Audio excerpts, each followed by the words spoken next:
Shalom, amigos. Sejam muito bem-vindos. Um prazer estar aqui com vocês mais uma vez. Hoje nós vamos começar uma série de estudos para assim respondermos algumas perguntas e ao mesmo tempo compartilharmos aquilo que temos aprendido do nosso Rav Yaakov e dos ensinamentos do Rebbe, ok? Nós vamos falar dos Hasdei Umot Haolam, o justo entre as nações, o caminho do justo entre as nações. Que caminho seria esse? O caminho no qual, mesmo uma pessoa não sendo judeu, consegue se aproximar do Deus de Israel e servir a Ele ombro a ombro com o povo de Israel. Muitas pessoas têm procurado o judaísmo como uma forma de preencher os desejos da sua alma, porque tem saído de alguns segmentos religiosos e justamente os motivos principais são porque não estão satisfeitos com o que têm aprendido, com o que têm visto e com a definição espiritual e a resolução dessa espiritualidade em suas vidas. Ou seja, não têm encontrado aquilo que as Escrituras Sagradas propõem para o ser humano, que obedece às leis divinas. E é por isso que hoje nós estamos aqui para começar essa série de estudos, ok? Bem, para começar, vamos falar um pouco da diferença entre Bnei Israel e Bnei Noach. Bnei Israel são os filhos de Israel, e eles são os judeus, conhecidos como povo judeu, no qual guarda os seus 613 mandamentos, ok? O Bnei Noach abrange as nações originais, ok? As 70 nações originais e as suas ramificações. O Bnei Noach, ele tem a obrigação sobre si de guardar os seus 7 mandamentos, conhecido como 7 leis universais, ou 7 leis noahidas, ou até mesmo as 7 leis de Noé, ok? Essas 7 leis também têm as suas ramificações, que aí chega às suas 66 ramificações. E qual seria essas leis? Né? Fazendo um pequeno resumo de introdução para que a gente tenha uma ideia do que nós estamos falando e onde vamos entrar. Né? Então, as leis que o Bnei Noach deve proteger, sobre a sua guarda, deve estar assim cumprindo, é não cometer idolatria, não blasfemar contra Hashem, não roubar, não assassinar, não cometer relações sexuais ilícitas, não comer órgão de animal quando ele ainda está em vida, ou seja, não dilacerar o animal, não retirar, como muitos lugares fazem, né, de o animal ainda estar vivo e acabar praticando dessa forma os maltrato a esses animais. Então, o que acontece? Também a proibição. E estabelecer tribunais de justiça. Nós aí temos agora o judeu com seus 613 mandamentos, sendo 365 negativos, sendo proibitivos, e 248 positivos. O Bnei Noach, ele tem 6 mandamentos que são de cunho proibitivo, ok? E um mandamento de cunho positivo, que é justamente estabelecer tribunais legais para julgar todas essas questões, todos os outros mandamentos, no qual o Bnei Noach tem a obrigação de guardar. Ok, gente? Então, para começar, temos que entender que esses 7 mandamentos do Bnei Noach não se restringe apenas à ética, à moral, apenas a costumes civis. Esses mandamentos, como ensinou o Rebbe, esses mandamentos, eles têm a ver com o Monte Sinai, com Moshe, com o Torá, tem a ver com a alma que quer servir a Kadosh Baruch Hu. E mesmo você, não sendo um judeu, você pode se juntar com o povo de Israel nessa caminhada de servir ao Criador do Universo, de trazer luz para a Terra, de fazer com que Mashiach se revele rapidamente em nossos dias, através do cumprimento das suas leis. Ok? Quando um homem ou uma mulher não judeu, eles tomam para si essas leis com intenção verdadeira de reconhecimento ao Criador, por querer obedecer o Criador, por querer se aproximar do Deus de Israel, essas pessoas são conhecidos e são chamados pelos sábios de Israel de Hassidei Umot Haolam, o justo entre as nações. São pessoas que procuram viver uma vida correta diante da sociedade, diante do seu próximo e principalmente diante do Criador do Universo.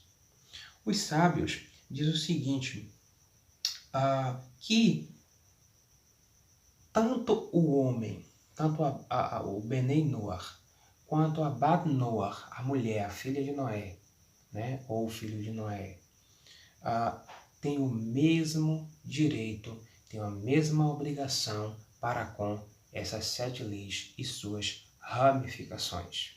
Okay? No povo de Israel, no povo judeu, tem uma certa diferença entre as mitzvot, os mandamentos que os homens guardam e que as mulheres guardam, pois nós sabemos que a missão que o Eterno deu ao povo de Israel é uma missão de grandiosíssima, como é que nós podemos expressar essa palavra? De grandiosíssima abrangência, né? Abrange muitos detalhes, abrange muitas questões. E por isso são almas que estão programadas para poder executar a sua missão. Não é diferente com aquele não-judeu que quer também cumprir a sua missão aqui na Terra. Se você é um não-judeu e deseja cumprir a sua missão na Terra, você precisa conhecer quais são as suas leis, quais são os mandamentos que o Deus de Israel, que é o único Criador do Universo, designou para as nações. Ou seja, não é necessário se tornar um judeu para servir ao Deus de Israel. Não é necessário fazer uma conversão para poder se aproximar do serviço ao Criador. O Criador, ele fez cada pessoa com a sua missão e assim o grupo de pessoas com missões coletivas. Cada um de nós temos a nossa individualidade, cada um de nós temos a nossa importância espiritual, cada um de nós fazemos parte dessa grande criação do grande arquiteto do mundo, o Criador do Universo, e nós precisamos contribuir com a nossa parte para que o mundo seja um lugar melhor, para que o mundo seja aquele mundo que o Eterno programou tanto para suas criaturas quanto para os seres humanos, né? Tanto quanto os reinos mineral, vegetal, animal e também os seres humanos. Então, nós temos que entender que esses mandamentos, eles não são apenas direitos civis, direitos que vai trazer ética e moral. Vai sim também a relação Adam e Havero, a relação homem para com o seu próximo. Mas, principalmente, o homem deve entender que esses mandamentos é para fazer com que ele tenha uma relação especial entre ele e o seu Criador. Relação Adam Lamakom, o homem com o Criador do Universo. Né? Então, por isso, os sábios de Israel colocam a possibilidade e nos ensinam como praticar as nossas leis de forma correta. Isso foi dado a Adam, 6 mandamentos, e a Noa também foi repetido para ele, acrescentando-se para Noé aí o mandamento, porque as 10 gerações antes do dilúvio, elas eram vegetarianas e não tinha a especificação de se alimentar de um animal de uma forma correta, porque eles não tinham essa necessidade. Depois que Hashem permite que, depois do dilúvio, que Hashem permite que Noa possa ingerir a carne, né, de animais, então ele dá agora a especificação de como deveria ser esse animal, como poderia fazer para comer esse animal de uma forma correta, onde não viesse trazer um sofrimento para esse animal, né? Então não poderia se arrancar um órgão de animal vivo, não poderia se maltratar ou dar algum tipo de sofrimento na hora de que fosse ingerir esse animal. Então o que acontece? Daí veio para Noa, e quando o Eterno dar os mandamentos no Monte Sinai a Moshe, diante do povo de Israel e das nações que estavam ali presentes, Hashem designa os mandamentos que eram para Bene Israel e os mandamentos que eram para as nações que estavam ali presentes, ok? Que acompanharam Israel na saída do Egito. Então eles puderam também ouvir essas mitzvot e as explicações da boca do próprio Moshe, né? E por isso os sábios, eles também, assim como instituído dos 10 mandamentos 613, através de Rambam, Maimônides, também foi instituído pelos sábios as 7 leis, no caso, as ramificações dessas 7 leis, que são as formas no qual abrange, por exemplo, a idolatria. Então, 10 ramificações, são 10 formas de você saber como não idolatrar, de ter cuidados para não cometer idolatria, ok? Não roubar, 16 ramificações, não assassinar, uma ramificação, não blasfemar, 8 ramificações, estabelecer tribunais de justiça, tudo que é referente à justiça, 19 ramificações, sobre animais, não comer algum animal vivo, 2 ramificações, sobre as relações proibidas, 10 ramificações. E a gente vai conhecer todas essas ramificações, a gente vai conhecer os motivos, a gente vai conhecer a forma correta de estar praticando cada uma dessas leis. Mas é preciso a gente ter um respaldo, ver onde está isso, né? Com as referências dos sábios de Israel, porque afinal de contas, como disse o profeta, nos últimos dias, obviamente que 10 homens pegariam no sítio de um judeu e pediria para ensinar assuntos de Torá, porque realmente o Deus de Israel, o verdadeiro e único Criador do universo, estava com eles. E é o que nós temos feito. Temos procurado saber como servir a Hashem através das 7 leis de Noa e as suas ramificações. Veremos tanto essas leis e suas ramificações, como também outras leis que é acessível para Bene Noa, mesmo que não seja uma obrigação, né?